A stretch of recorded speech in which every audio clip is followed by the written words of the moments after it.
It's early on Friday when I'm filming this. I am tired, you can probably see. However, I'm excited about today because yesterday I went out blackberry picking. Look at these juicy Janets. And I thought, what can I do with them?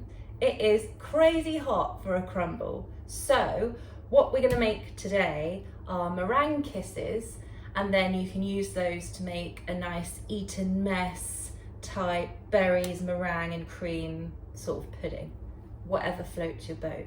This recipe is from the Meringue Girls' first cookbook. This is a really good book. It's basically all meringue, so you can't really go wrong with that. First of all, I've preheated my oven to 200 degrees Celsius.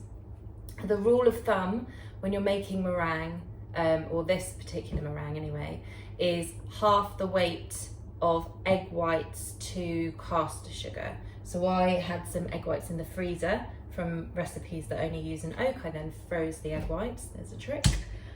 My egg whites were 135 grams. The recipe does say about 150, so I'm not gonna crack another egg for 15 grams, so 135. So then I weighed out 270 grams of caster sugar, and what I've done is I've lined a baking dish with greaseproof paper, and I've put my sugar in a thin layer on that, and what we're going to do is put that in the oven for 5 minutes while we whisk our eggs, and then that gives the meringues a really lovely chewy soft texture in the middle when the hot sugar is added. I've got my mixer with a whisk attachment. You can use an electric whisk for this. I don't recommend doing this by hand because you would need Popeye type arm strength. And my egg whites are in there. I'm going to put it on a low kind of speed first of all, just to get some foaming going on, and then I'm going to put it on higher. And what we're looking for is stiff peaks so that you could hold the bowl upside down on top of your head. Give that a go. But if it gets to a point where it looks cotton woolly, you've gone a bit too far and you've over whisked your eggs. So don't over whisk your eggs.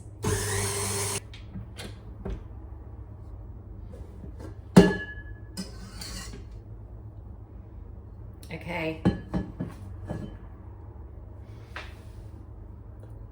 At this point, take your sugar out of the oven, leave the oven door ajar and put the temperature down to 100 degrees. You shouldn't cook meringues on a high temperature, so we need to get the oven a bit cooler before we can put them in. So 100 degrees with the door open slightly. Not ideal on a hot day to have the oven open. There's one corner here that's started to brown. Can you see? Yeah. So that means it's lovely and hot, and what that will do is cook our meringue mixture. We'll start to cook the egg whites, and we're going to add it 1 tablespoon at a time while the whisk is whisking. So put that whisk back on. Really gently, 1 tablespoon at a time. Every so often what you need to do is just take a spatula and just make sure that all of the sides are scraped down.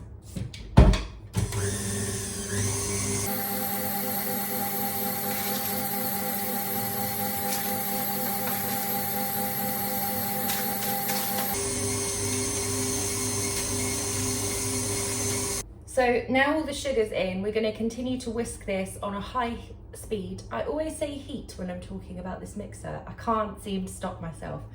On a high speed for about 5 to 7 minutes. And what we're looking for, again, are the stiff peaks, so it's not moving at all. And we're going to take a bit between our finger, and if we can feel any sugar grains, we just keep going, because we don't want to feel any sugar grains. We want all the sugar to be dissolved into the egg mixture. It might take a bit less time with an electric whisk because they are a bit more ferocious, or they can be. So maybe try it after about 3 minutes and then see if you can feel that sugar between your fingers. While that's mixing, what you can do is you need a piping bag. Don't worry, I have got this on my arm for a reason, because when I'm making meringue kisses, sometimes it's nice to put little stripy colours around the outside. And the way that you do this is turn your piping bag inside out. You can put it on a pint glass or whatever, just to keep it upright like that.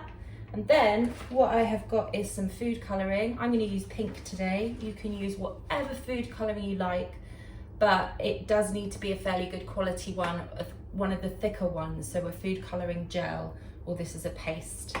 And I'm just painting stripes of food colouring all the way down. So there's one stripe there. It doesn't need to be really thick because food colouring is quite intense, and so you don't want to end up with really lurid coloured kisses. So I'm just going to put on 4 stripes and then maybe a couple of extra bits, and that should be more than enough.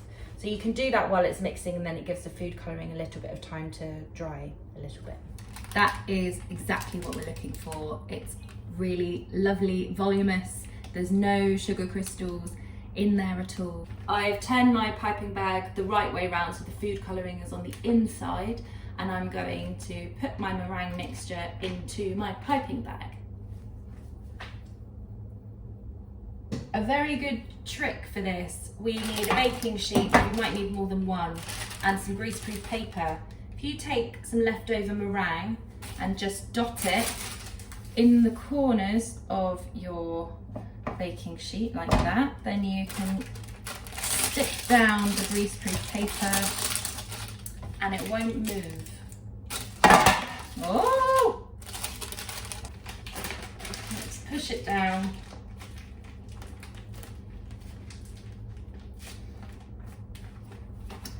And the base of these needs to be about 5 centimetres in diameter. So when you chop off the end of your piping bag, I would go, well, you might have a piping bag that already has a hole in it. If you've got a reusable one, that's fine. I'm just gonna chop.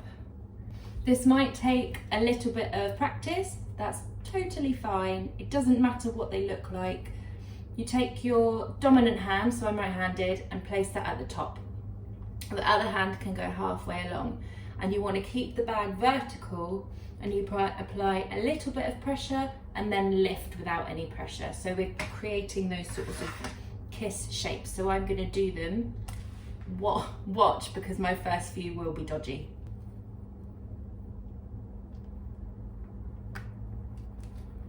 And then you just lift with no pressure, and you get that lovely, you can see the stripes coming out. Squeeze, lift, squeeze, ooh, a little fart. Squeeze and lift.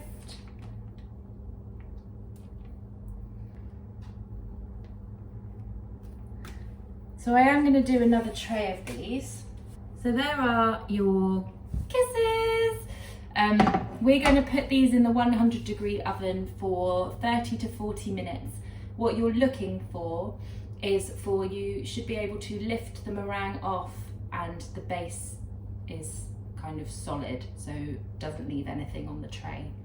So 30 to 40 minutes at 100 degrees, low and slow, and then we'll have a look at them afterwards.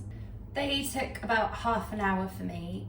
Some of them have cracked ever so slightly, that's fine. That probably just means if you have the same thing, that your oven was slightly too hot to begin with, and that's my fault because I'm too hot and I didn't leave it open for long enough when we tried to cool the temperature down. But most of them, I'm going to pick a good one. So you should lift it up and the bottom is still solid. And there is a little meringue kiss. Either just eat them, or you can smash some up into some softly whipped cream and have berries and make sort of an Eton Mess, and then have a couple on the top because they are so pretty. Have a lovely weekend, everyone, and I hope you enjoy making them.